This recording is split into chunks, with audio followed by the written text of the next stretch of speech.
Welcome to the Occupational Safety Leadership Podcast, episode number 98. In today's episode, we're going to kind of switch gears. We've been talking a lot about risk assessments, had a couple of interviews. Let's kind of get back to chemical exposure. So, one of the ones that I found that some people have a hard time grasping is the old acute versus chronic chemical exposure. So, episode number 98, acute versus chronic chemical exposure. Let's just dive right in. So, basically, chemical exposure can be categorized in two separate types, acute or chronic. Acute being that there's a short term exposure to a chemical lasting from seconds to hours. Most of the time, you know it pretty darn fast that something happened. There are times, of course, where it does take a number of hours for this to, but for the most part, they're really fast.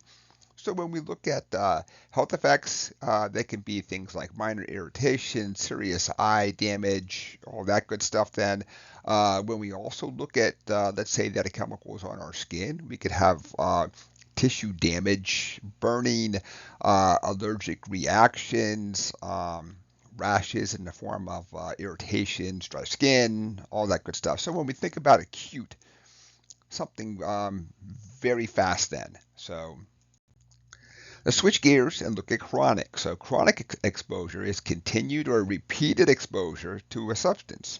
For the most time, it's over an extended period of time, months or years.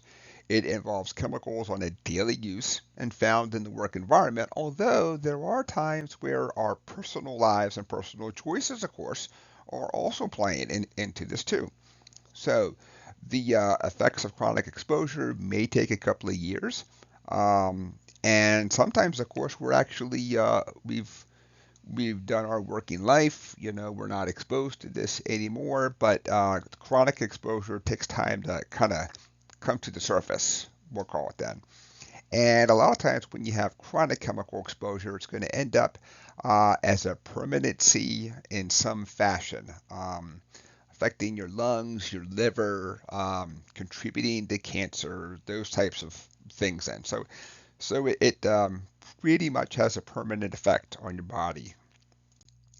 Let's look at a couple of now. Some of the chemicals, of course, can do both. They can do acute and do chronic. Then, um, and the big thing that we want to do is look at how do we go back and prevent these chemical exposures from happening. You know, we want to well, first off, we want to not use it unless, of course, we really have to. Then, if we really have to, is there possible where we can substitute it for something that's a little less toxic, a little less awful, all that good stuff? Then, well, that may not be an option too. So then we want to look at engineering controls, things like ventilation and all that at the absolute very end, if we've really done everything we possibly can um, to get these exposures down, we may have to look at a form of personal protective equipment. So I really don't like to do that. We're all flawed humans. Um, as guys, sometimes we like to shave. We don't shave, I mean. There's other times where we choose not to shave because it's hunting season. Um, so it's really hard to get that real good seal on a respirator. So anytime that we're asking folks to use PPE, it's really hard to find that one size fits all. I've never found a glove that works for every type. So you have to think about everything you're doing too. Um, so let's look at a couple of examples out there then. So a couple of examples of acute chemical exposure. Itchiness from exposure to fiberglass, temporary hearing loss from extremely loud noise, from inhaling carbon monoxide, passing out, burns from corrosive chemicals when we think about our sulfuric acids, hydrochloric acids, all that stuff then. Respiratory distress, you know.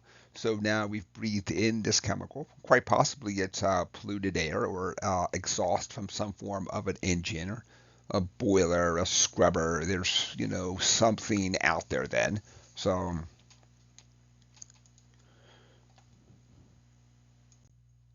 let's look at chronic chemical exposure then. Now, of course, with chronic, this is it's going to take a little bit longer. So when we think about asbestos, of course, asbestos in the long-term exposure can cause mesothelioma, which is super hard for me to say. So I'm actually quite proud I got it out in one breath. Um, formaldehyde is used in a lot of places out in the workplace, the hospitals, universities. It does. I shouldn't say it does a good job, but it is a chemical that will cause you to be chemically sensitive to it at low levels. Then benzene, you can find that in a lot of places out there, and over long periods of time, lead to liver cancer. And then let's look at some of the things in our own personal lives too. Tobacco use, we know that tobacco use can cause lung cancer. And we know alcohol consumption, cirrhosis of the liver. So acute versus chronic. A couple smokes or a couple of beers not going to do anything to you, but if you choose to do this on a daily basis, or maybe not daily, but over a prolonged number of years, you're probably going to have these issues out there. And that is it for episode number 98. It was just a quick introduction to acute versus chronic chemical exposure. My name is Dr. David Ayers. Thank you for joining me today and have a safe day.